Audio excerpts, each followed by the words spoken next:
Tell everybody to start listening 10, 15 minutes in instead, because that's when I'll be normal. Before then, I won't. So I think this will just be, yeah. Okay.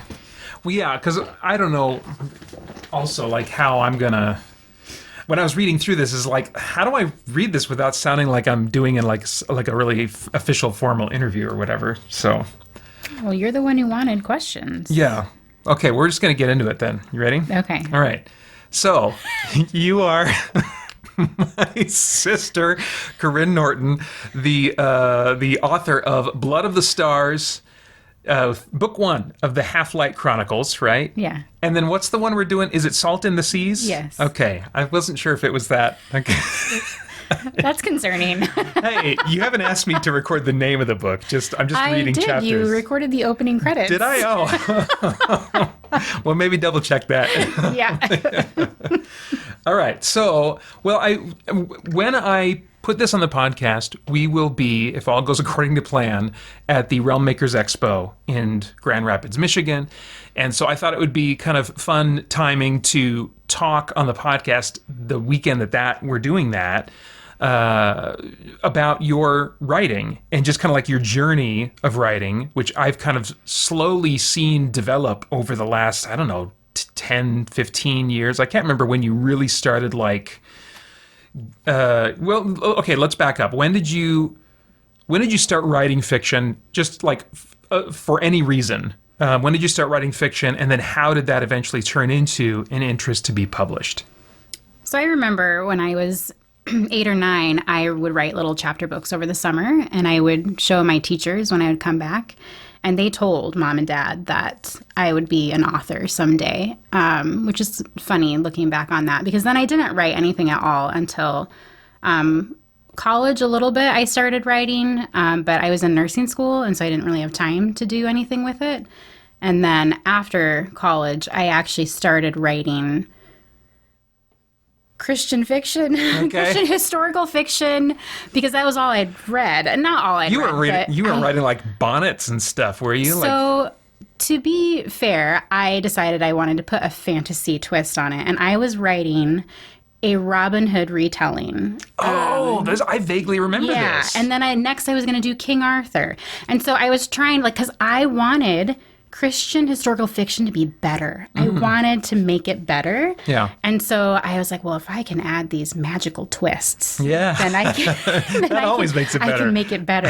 And so I started writing that. It was terrible, but I wrote it. I never actually finished a book with that until when we moved to Rwanda, and I had no social life.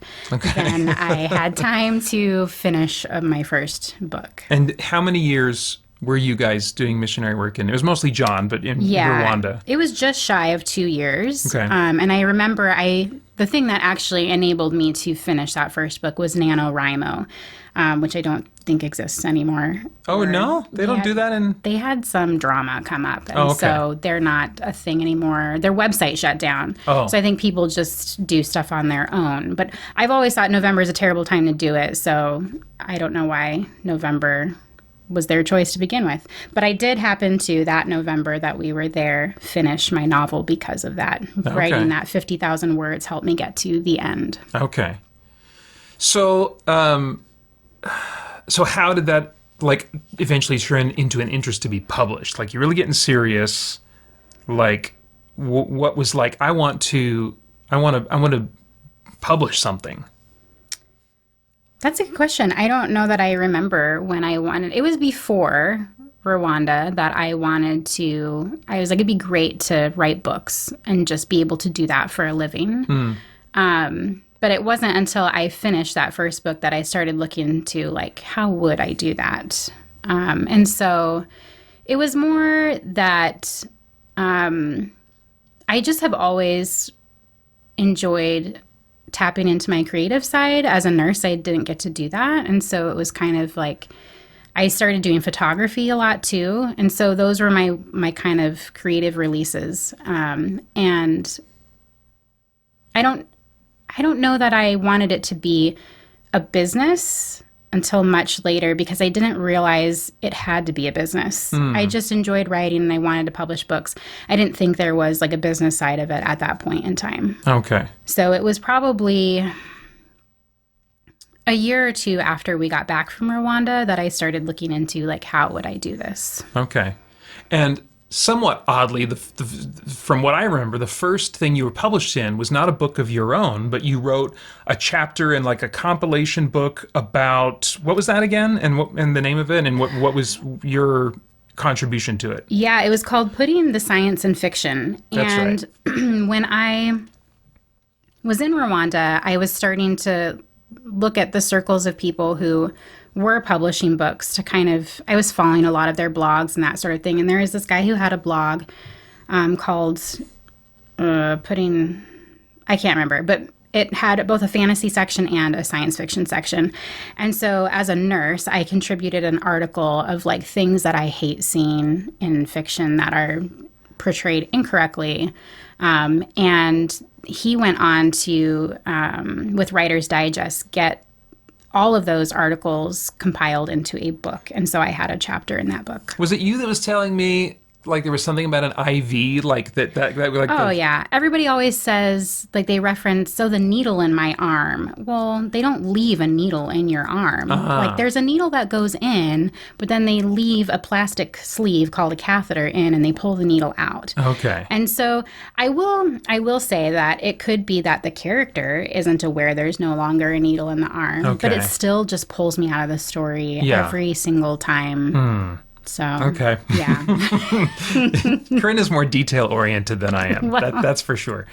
Okay, so remind me, I know part of the answer to this, but like, how were you introduced to your various inspirations for geek genre fiction? I know that I think the two main players were me and Mom. Yes. Right? So what did that look like?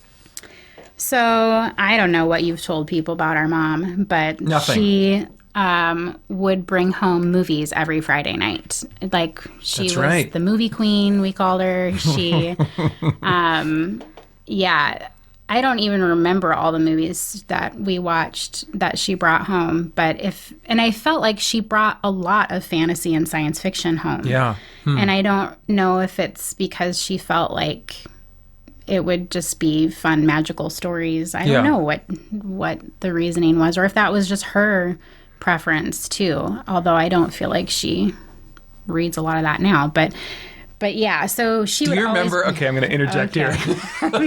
You had a big smile. I felt it coming. Do you remember what was the name of this movie? It was a movie made in the UK. It was about a bunch of kids. I think it was called The Fortress, and I don't remember this. Okay, and it was NR. Oh, I remember a couple of the NR movies Mom brought home. And I don't know if her thinking was, oh, not rated, that means it's even more tame than G, or so. I don't know what her thinking was, but like that's the one that she brought home, and it's like they were up against adults who were like nasty, like truly menacing adults. There's just and I don't know how long into it, maybe like 20, 30 minutes in, somebody gets blown away with a shotgun, and it's like, I had never seen anything like that in my life. It's like the shotgun goes off and like their entire chest cavity just blooms into an explosion of red. With nice 80s graphics, I'm sure. Oh yeah, it was chunky stuff flying. I mean, my jaw dropped and like... Was Mom watching with us? Did she turn it off? I don't think that we finished that one. Okay. Now, whether that was because I turned it off because I knew as a good little boy I shouldn't be watching this, probably not. It was I think it was probably like, oh, like there was something from Mom or Dad that shut that down pretty quick. Oh, and I think there was like an F-bomb too. I think there was an F-bomb too. I don't remember that one. I think they came close together, as gunshot chest wounds tend to be accompanied with F-bombs. But anyway, so back to, but that wasn't the norm. No. I mean, it was a lot of Labyrinth and Dark Crystal, all of those typical 80s and 90s flicks that we grew up on. So she definitely And then she also was the one who got us reading, I would say. Yeah. But not necessarily fantasy. She had me read a lot of Christian fiction. Really, like Christian, I think she like probably historical. thought she messed up with you, and so she tried to correct her mistake. Yeah, for me, she would go to the library and they would always have like these books that were too beaten up to be on the shelves anymore. And so they would put a little slit cut into the Yes. front to let them know, it's like we're definitely, and they would sell them for like a quarter a piece. Yeah. And so she started bringing home like Piers Anthony, the Xanth books. I got you a lot of those for Christmas. You did. Yeah. Yeah. And I don't think she knew that the little further into the series it starts getting a little sexy. It starts like a little, yeah. but always alluded to. But like as an adult, I'm like, oh dang, some of these are really. I know what they're Mom, alluding let to. me read these? Yeah. But I mean, they're largely pretty whimsical and pretty, light. But yeah, no, but so no fantasy for you. I do remember reading The Wizard of Oz. That was the first fantasy series that I read growing up. Okay. And yeah, most of my fantasy and science fiction came through movies growing up. And it wasn't until my adult life, there was a boy I babysat every summer, and his mom wanted me to get him to read. And so we started reading Harry Potter. Oh, okay. And so, like many people, Harry Potter was kind of I need to be reading stuff, not just watching movies. And so then I started reading a lot more fantasy than I had growing up. Okay. And we haven't talked about me yet. Yeah, I know. We got to highlight you. No, I mean, you're the one I watched a lot of those movies with. Well, I was trying to remember because you've referenced before, like staying up late and watching like MST3K with me. And we've since come to really enjoy it. We just finished our second in our lives entire watch through of the Twilight series using riff tracks, which are the guys that used to be on MST3K. But did I ever like sit you down and be like, here's this cool nerd movie? Or was it like just random stuff on the Sci-Fi channel? Or like apart from MST3K, I'm trying to remember what I was exposing you to. Yeah, like our late nights were just that and like Seinfeld and Cheers and stuff. But we would also watch, maybe not necessarily together, but Quantum Leap. Oh, yeah. All the Back to the Future movies, the Terminator movies. Really? Oh, but those must have been TV Oh, yeah, cuts. edited for TV. Yeah, for sure. I still haven't seen the unedited versions. Yeah, I just watched the first one again with Titus and with Asher for the first time, and like there's a part where we get to it, and I have the remote ready, and like, and then they share a special hug. Next scene. So yeah. But yeah, so I don't even know. I feel like when I look back for you and me, I feel like we watched more sci-fi together than fantasy. Yeah. Well, it was certainly more abundant. I feel like once you get out of the 80s, there's just not a lot of fantasy that was being made. Like Willow, I feel like there was Willow and then Lord of the Rings. And like whatever was going on between there, I never saw it. It was B movie or whatever. But okay. Yeah, but I don't know why you never got me reading your fantasy books.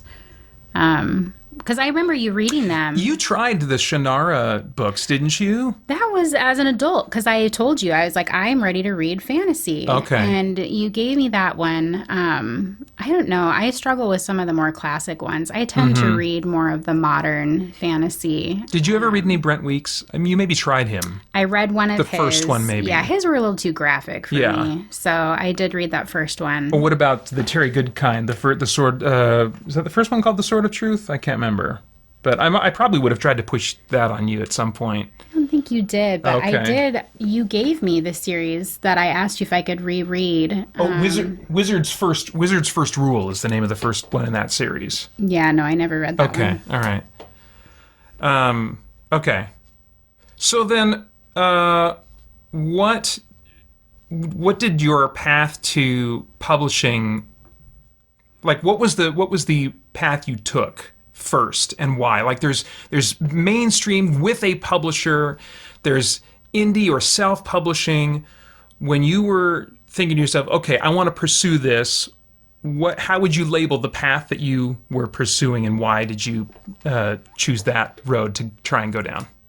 So at the time when I first started thinking, I should publish these if I want to keep writing more books, I the only self-published books that I saw weren't very good. And that was honestly the reason why I initially started looking at traditionally publishing. Because back then, there weren't a lot of people doing self-publishing. It wasn't as popular. It wasn't really normalized yet. And so there was kind of a stigma attached to it. And a lot of the book covers looked terrible. And then just in general, it looked more complicated to have to learn how to do all those random elements of publishing a book. And so I just started, there was a couple different writer friends that I had that were also pursuing publishing. And we were all just kind of researching the process together of how to query an agent and then eventually get a book deal with a publisher. And so that was the route that I went. Now, I will say that my very first, I guess not my very first, but my longest standing critique partner, she was doing self-publishing or indie publishing. Some people get real hung up on those two terms. Okay. But she was the one who kept being like, indie publish with me, indie publish with me. So there was always this little voice in the back of my mind that's like, I could do that maybe, you know. Yeah. And watching her do it helped me see kind of the right and wrong ways to do it. I mean, she was doing it the right ways, but then I could see other people alongside her doing it ways that weren't really working. And so it was nice to see her journey while I was pursuing traditional publishing, because it just kind of always kept that in the back of my mind as an option. Now, when you say traditional publishing, like you mentioned earlier, like your first explorations of writing were writing like Christian fantasy, however you want to label that. But at this point, is that what you were looking? I mean, you know, we were raised in the same house, and I know you. We go to the same church, and you are a biblically grounded, biblically based Christian. But like when I am recording Blood of the Stars, I mean, I'll have to wait and see because I haven't read like advanced manuscripts or anything of like where things are going to go. So maybe I would change my view based on where things end up with certain characters, how certain things are portrayed. But like reading your stuff, it doesn't say to me, this is a Christian writer and they have Christian messages that they want to put out there and stuff like that. Maybe if I was really, you know, looking for stuff and I do know that you're a Christian, but I mean, I don't feel like that's being like hammered in your writing. So, but you started maybe in a place that you would kind of describe as writing Christian fiction or what? Like, so talk about that a little bit, like the role that your faith was playing, and then where it was or not in your writing, and maybe compared to like simply being a Christian in that space. How did you see your faith kind of being relevant to your writing endeavor in this first path you were going down? So initially, when I was wanting to go traditional, I will say that I was not very focused back then. I didn't really know what I wanted to do. Like, I didn't have a target audience or anything. I didn't even know what that term meant. So I initially was just writing for myself what I would enjoy reading. And then, like, the Christian side of things, it wasn't that I was opposed to writing Christian fiction. When I started writing books, I started reading a lot wider. And so I wasn't reading Christian fiction anymore. I was mostly reading young adult science fiction and fantasy.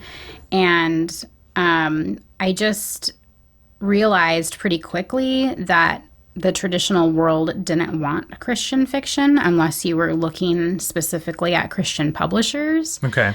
And so that was part of the reason why I moved away from writing Christian fiction. I just didn't feel like it was super sellable. Mm-hmm. But also, as I started reading more widely, I was enjoying books that weren't Christian fiction a little bit more because they weren't trying to push a message. There wasn't a little sermon and a accept Jesus as your savior moment in each book, and it actually read better because of it, and so just getting away from that, I felt like I was able to learn to write better. I'm not sure if that answered your question. Yeah, no, yeah, it does. How would you describe like your target audience at that time? Yeah, like I said, I didn't even know what that term meant. Okay. I don't.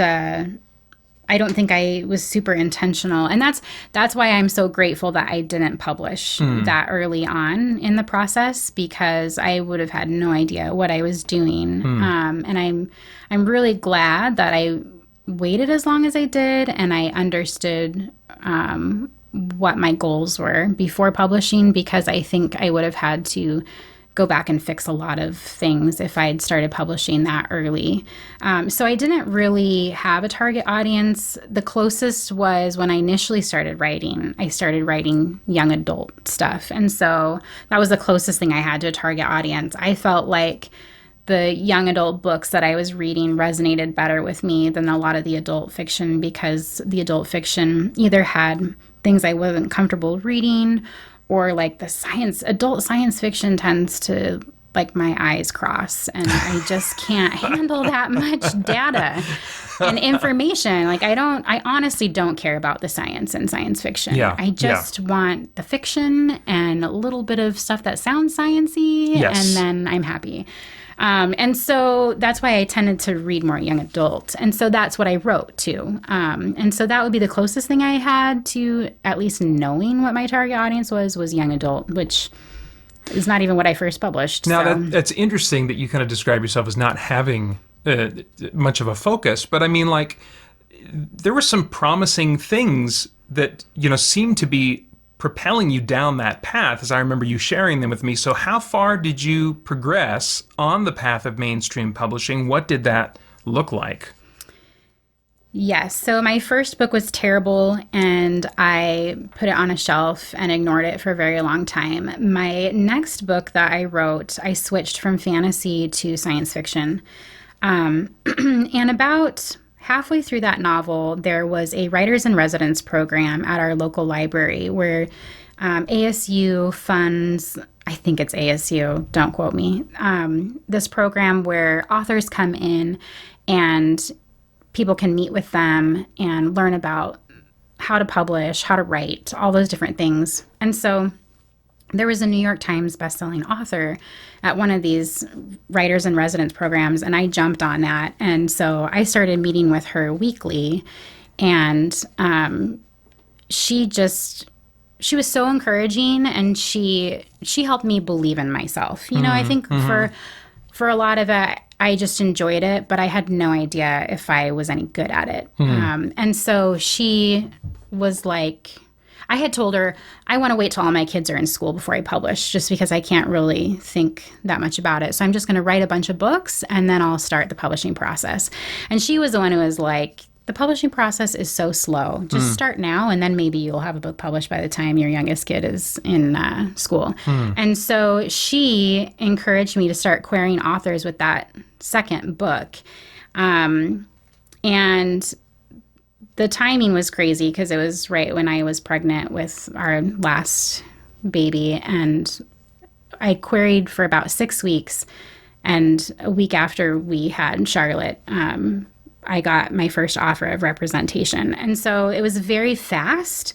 It was unusually fast, and it's pretty much unheard of now. The querying process now is so slow. And so it has to be something you're really willing to just sit and wait for a long time.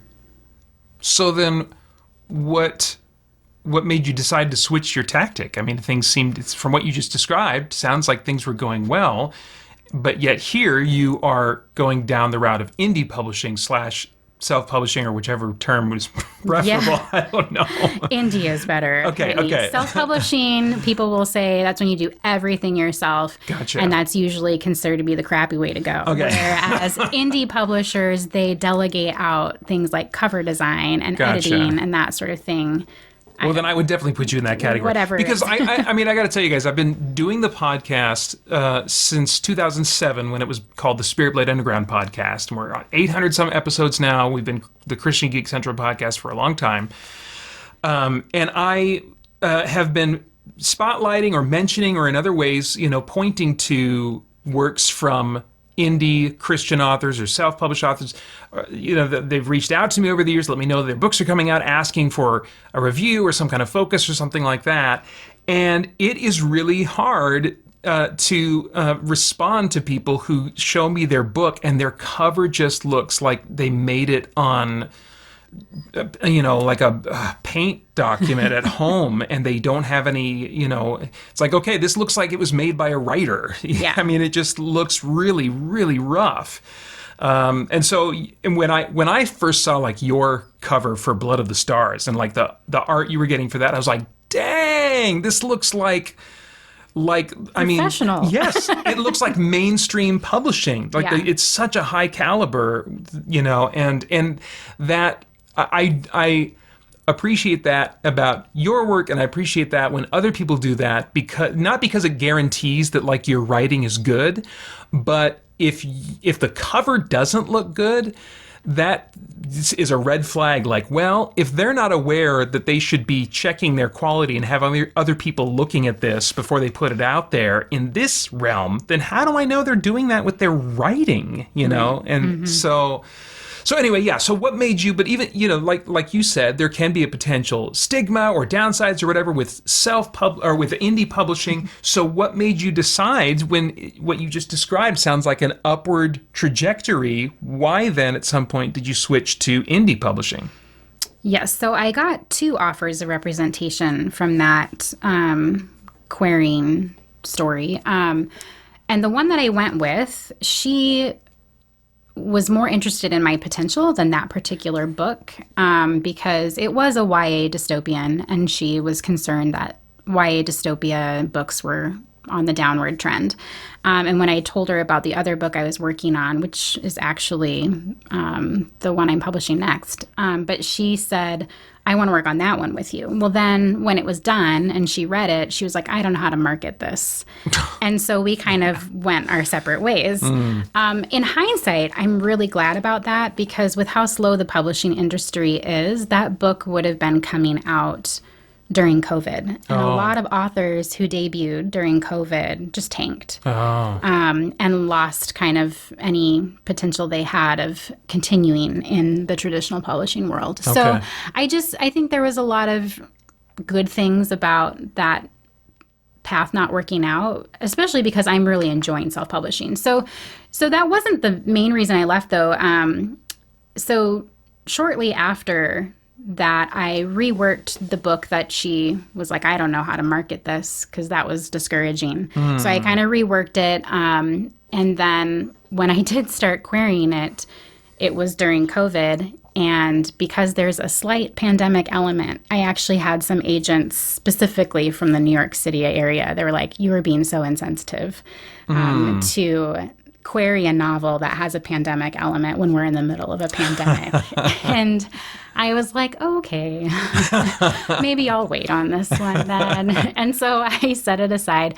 And that was kind of when I really started looking at, just in general, I started hearing more stories of it taking longer for agents to get back to writers who were querying them, and publishers were taking on fewer books because the publishing industry really changed with COVID. And so I was kind of like, is this still the best route to go? And it actually took some convincing for John. I think John's my husband. I think he really wanted to see me traditionally published because I'd been pursuing it for a while. And he was the one that when I finally convinced him, I was able to go full steam ahead. And for him, it was a matter of there was an author that I spoke to who had an agent, and her agent kind of explained to her after COVID, things had shifted and how publishers take on books. And I don't remember the exact statistics, but it's basically like a publisher can take on 10 books a year. And of those 10, 5 books are your evergreen authors who are like your J.K. Rowlings, and they already have a base. Yes, they're really yes, and so they know they're going to sell their books, and so they automatically get a book deal. And then the other 5, they kind of distribute out.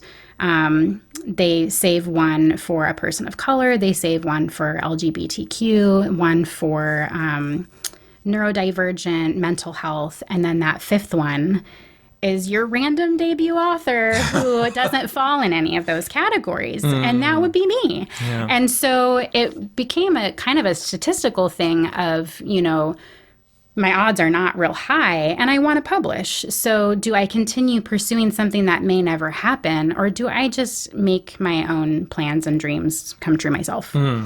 And so I started taking some classes, and then John was like, okay, you should do this. And so then I just completely shifted, because it was getting close to when, it was a couple years before our youngest was hitting kindergarten. And so I was like, I either need to pivot now so that I can do my research and be prepared to publish in 2 years, or I just need to stick with this plan. And so that's when I decided to pivot. Okay, so then that meant Kickstarter before too long. That's kind of like a big, Yes. that's kind of like the place that many at least authors go, like when they're giving this a go. So Kickstarter was not always my plan. Oh, really? And to be honest, the class that I took for how to launch a book was the first time I'd heard of using Kickstarter. And at that time, it was not popular. It was before Brandon Sanderson had done a Kickstarter. okay, because before then it was a lot of like tabletop games, video games, right? Yes. Okay. Yeah. Books were not really a thing on there. And to be honest, a lot of the people who were putting books on there, it was a little bit more like GoFundMe or Okay. Indigo. I don't remember what all the things are, but it was like, come help me publish a book, and yeah. it was more of a cry for help kind of a thing rather than I have this great product for you. Yeah. Which is the better way to go on Kickstarter. And so once Brandon Sanderson did it correctly and then brought his entire audience there, all of a sudden it became this thing where, a lot of authors saw the potential in it.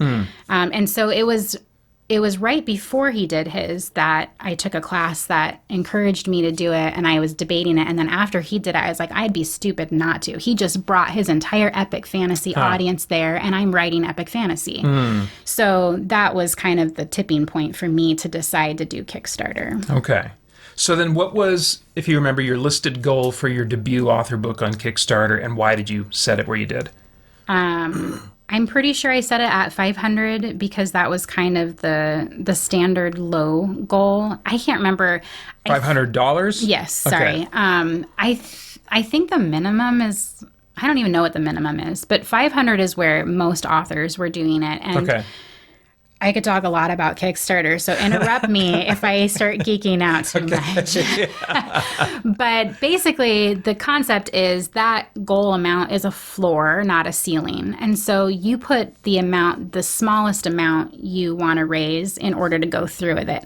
For me, I was like, I'm publishing this book anyway. I've already paid for all of the artwork and stuff. Like, I'm going to publish it. So I didn't really care what my goal amount was. Okay. I just needed a number there in order to get the process going. My personal goal was 10,000 because that was higher than most of the debut authors that I was seeing on there. It was, it just felt like a solid goal to aim for. But it was a kind of a number I just pulled out of nowhere too. Okay. So then, like, how did that go? Where did it end up? How'd you feel about it? So I ended right around 16,000. So I felt really great about that. I had a lot of people contacting me afterwards asking me to walk them through their Kickstarter. So apparently it impressed a lot of people. And I had to tell a lot of people, no, I don't do that. So it went very well. And it was fun too. Like, it was stressful setting it up, but I did not anticipate enjoying the process as much as I did because I don't really like interacting with people. But on Kickstarter, it was just really fun because later when I did my retail launches are depressing. Like, you put a book out there and you don't hear anything. It's crickets. And you're like, I hope people are liking it. But on Kickstarter, like, people were messaging me daily like, oh, I read your sample chapters. It sounds amazing. I can't wait for this book. Like, the Kickstarter community is so supportive and excited for authors. It's just a different different community, and so that really made the process fun. I was worried about feeling like I'm trying to sell myself all the time, Yeah. like daily posting stuff and having stuff out there, but because of that community, it took away all of that anxiety about feeling like I was selling myself or having to like be annoying to people. You know, Okay. it was very much like, no, we want to hear more. And so that was really encouraging. And I just enjoyed that community, which is why I continued to do Kickstarters. So what were like some key things that have helped you learn how, because that seems very daunting to me. It's such an unknown to me, and I'm sure to many people that might be considering a Kickstarter. What were some key things that have helped you learn how to just tackle Kickstarter and tackle self-publishing? So that would be two different answers. For indie publishing, Oh, so- I'm just messing with you. For tackling doing it all on my own, I utilized almost exclusively the Novel Marketing Podcast with Thomas Umstattd and his Author Media website, because he just has so much information that's out there for free. And so I took all of his free information and then I said, I want more. And so I took a couple of his courses that did cost money, but they were well worth it to me because he just walked me through the whole process. So, I mean, his website and information is how I built my website. It's how I really, it's also what made me end up doing a podcast. And then he was the one who recommended crowdfunding in general. What podcast is that? Oh, have you not heard of it? It's called Finding Fantasy Reads, where my brother and I narrate short stories Oh, okay. from That fantasy authors. That sounds great. Yeah, so his whole concept on the Novel Marketing Podcast is to dig your well before you're thirsty, because he says so many writers just publish a book and then they're like, how come no one's buying it or reading it? And he's like, you need to build your audience first. And to be honest, a lot of the indie authors that I worked with were like, that's backwards. It sounds so backwards. It sounds backwards, but it works. Wow. And I think a lot of people who were like, you're doing it wrong at first were like, now they're like, oh, I think you probably did it right. Because I built up my newsletter list 6 months before the Kickstarter even started. And so by the time the Kickstarter started, I had an audience to send an email out to and say, hey, come check out my Kickstarter. And then because it did well on day one, Kickstarter then added me into their algorithms and pushed my book to people on their site. So yeah, his information was pivotal as far as how to do the marketing side of things. And that's the other thing. You're going to find so much information about how to write books out there, but there's not a lot of information about how to market. And his information has just been great. And he's also a Christian and explains a lot of his stuff from a Christian perspective. And so I really appreciated that as well. So he was my main resource for that. For Kickstarter, he did have a crowdfunding class and a book that he recommended, but that information was a little bit out of date for me. And so Kickstarter is evolving so quickly because it's gotten so big for the publishing industry. There's 2 newer books. I'm not going to remember the titles for, but I could give them to you later. But one is by Anthea Sharp, and she has a Facebook group it's called Kickstarter for Authors. How do you spell her last name? With an E at the end or just Sharp? Just Sharp. Okay. And I don't remember the exact title, Okay. but it has Kickstarter in it. And her information is very up to date. She's even putting out a new edition of that book very soon. And then there's another one. That's the one that we actually read. So I recommend doing it with a friend. I had a friend who was also considering doing Kickstarter, and so we decided to do it together. And so I helped her with hers, and then she helped me with mine. And just being able to do it with a friend to bounce ideas off of was great. But I would have to, I know Monica Leonel was the author, and then Russell, I think it's, I don't know how to say their names, Noerty or something, but Okay. I could find the link for it. Well, why don't you try and spell them, because that sounds like work that I want to do. Oh man, I don't remember, but theirs Okay, is I'll try. Theirs is I'll a little try. more out of date. So for Okay. sure, look up Anthea Sharps. Okay. I haven't read hers, but I'm in that Kickstarter group with her, and she's done probably 20 Kickstarters. So Kickstarter book by Sharp. You just Google that. Yeah. Yeah. Okay. That's what I'm going to say. Okay. Keep it simple. Okay. So now would you say that you have a description you would give to your target audience?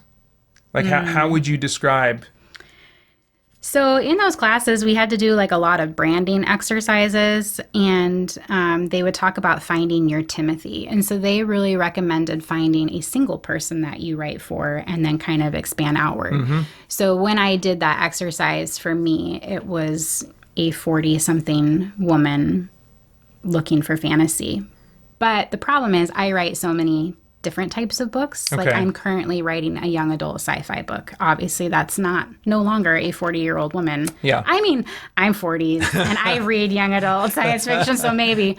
But I mean, typically, I'll be shifting my target audience with that book, which is not recommended. I know, but I don't care. I'm going to write what I enjoy That's right. writing and what I'm excited about. So yeah. Okay.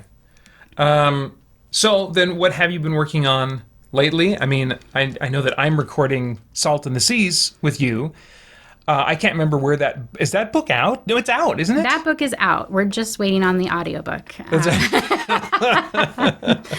I don't think we're just hopefully waiting on me, but No. and we haven't had any tense conversations about it yet. No, not yet. But backers might start wondering. Yeah. So the third book, I'm writing that. I'm taking a break from it right now because it's hard in the summer with my kids. It's harder for me to write fantasy with the kids around because I think it just takes a little deeper thinking. Whereas the young adult sci-fi, I can just and it comes out the way I want it. Okay. So I will be working on that soon. But what I'm actually publishing next is adult sci-fi. But like I said, I don't put a lot of science in there. So it's a time travel thriller. And I kind of compare it to like Born Identity meets Terminator. Okay. And that's going to be coming to Kickstarter in September. And that's the next project I have. Okay. But that was written years ago. That's the one that when I queried it during COVID, they were like, "You're being insensitive." Okay. And so she travels back in time to try to stop a pandemic. Okay. And so that was. And now, oddly enough, Yeah. people might be especially interested, I guess. I don't know. So I loved the story when I wrote it, and I was trying to decide because I knew it was going to take me longer to publish the third book in the fantasy. So I was like, I actually have like 8 books sitting at home that I'm trying to decide what to do with. And that was one of them. And I was like, oh, maybe I should just publish that. It's already written. Yeah, and it went through so much of the process that it's like Yes. it's pretty much ready to go. Yeah, I just hired my editor to do that last final pass on it, and so it was nice to have something to put out there since I had to wait a bit for the third book in the fantasy series anyway. So, since you kind of play around writing in for different audiences, where would be like one place that people could go if they want to keep track of your writing and what you have coming up, news, stuff like that? Probably just my website. So I'll spell my name. 'Cause Yeah, it's that's not wise. an easy one. We got weird names in I the Franson know. family. Thanks, Mom and Dad. Yeah. It's KarynneNorton.com. So it's KarynneNorton.com. Okay. And you'll find information about Kickstarters on there, as well as our podcast, and then the books that are already out on retailers as well. Nice. All right. I think I can set us free now from cuddling up to the microphone. But thanks for doing this. Yes. For more chat about geek entertainment, answers to your questions, and news from the wider world of Christian geekery, get the Christian Geek Central podcast today on iTunes and other podcast services.